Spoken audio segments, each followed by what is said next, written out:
তো hello everyone, তোমাদের সামনে দেখাচ্ছে একটা নতুন ছোট্ট কাজের জিনিস। এটা তোমাদের ট্রাভেল করার জন্য প্রচুর পরিমাণে কাজে লাগবে। আর এটা এতটাই মানে তুমি ক্যারি করতে পারবে ইজিলি, মানে বলার মতো নয়। তো এটা হচ্ছে ট্যানটা, এটা কী বলো তো, এটা হচ্ছে এয়ার পাম্পার।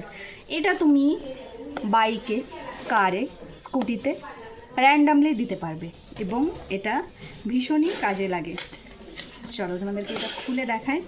এটা কি, এটা হচ্ছে পুরোটাই ব্যাটারি সিস্টেম।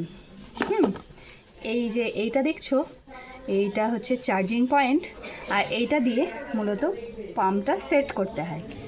যে জাস্ট ইজিলি এটা পাওয়ার বাটন, এটাকে এমন করে ধরে দেবে। এই যে নাম্বার উঠতে লাগলো, দেখো প্রথমে এসেছে কারের অপশান। আমি তো কারে যেহেতু পাম্প দেবো না, আমি দেবো স্কুটিতে। তো এখানটায় একে একে নিয়ে যাই।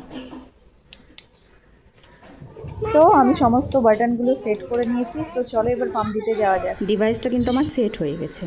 এবার এটাকে এইভাবে তোমার রাখতে হবে, ঠিক এই দেখো এমন করে, জানো চারিদিক থেকে এই যে হাওয়ার যেই হচ্ছে যাওয়ার আসার যেই রাস্তাটা, এটা যেন ক্লিয়ার থাকে।